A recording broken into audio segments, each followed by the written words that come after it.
Press वार्ता रखी गई है। मेरा नाम रश्मिकांत राठौर है। मैं परिवर्तन समाज पार्टी से युवा प्रकोष्ठ का राष्ट्रीय महासचिव हूँ और मैं फिरोजाबाद 20 लोकसभा से यहाँ का लोकसभा प्रत्याशी भी हूँ। मेरी पत्नी द्वारा मेरे ऊपर कुछ झूठे आरोप लगाए गए हैं, जैसा कि आज न्यूज़पेपर में निकला है कि ये शादी दहेज के पर्पज़ से हुई। उन्होंने दहेज का मेरे ऊपर मुकदमा लगाने की कोशिश की है। जो एप्लीकेशन दी गई है उसमें दहेज की वार्ता की गई है और साथ ही ये कहा गया है कि मैंने अपने नामांकन पत्र में अविवाहित लिखा है।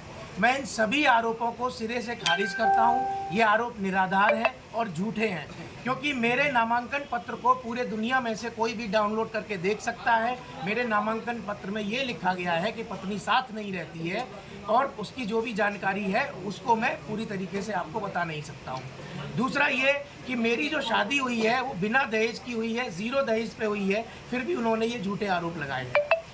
इसके बाद कई ऐसे प्रकरण हुए।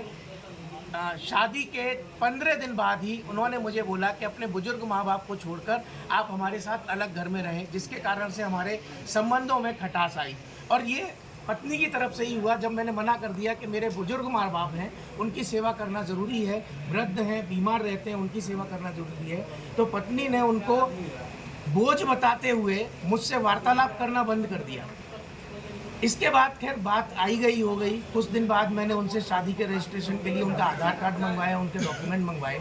उस डॉक्यूमेंट में शादी के समय मुझसे 3 साल उम्र छोटी बताई गई थी। जब उनका आधार कार्ड मेरे पास आया तो वो मुझसे 9 साल बड़ी थी। इसके बाद फिर यही हुआ कि हमारी बोलचाल बंद हो गई।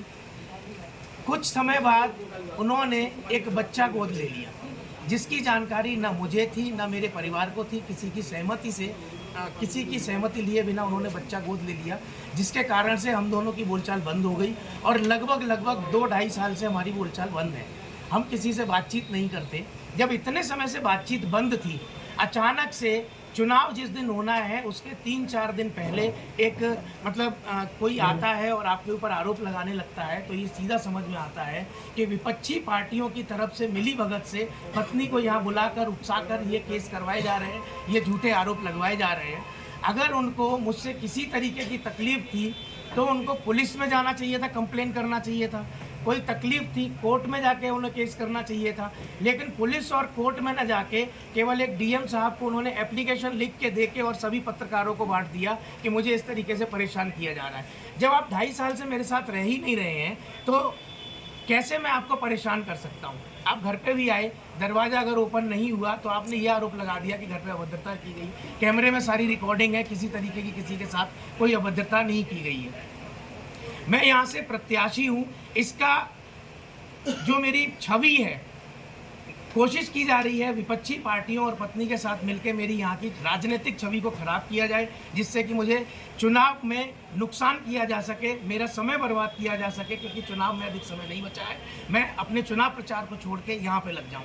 लेकिन मैं ये कहना चाहता हूँ सभी विपक्षी पार्टियों से, ये हरकत जो विपक्षी पार्टियों ने और पत्नी ने मिलकर मेरे साथ की है, इसकी वजह से मैं कमज़ोर नहीं पड़ा हूँ। मैं और ज़्यादा शक्तिशाली हो गया हूँ, स्ट्रांग हो गया हूँ और भी अच्छे तरीके से मजबूती से मैं इस चुनाव को लड़ूंगा।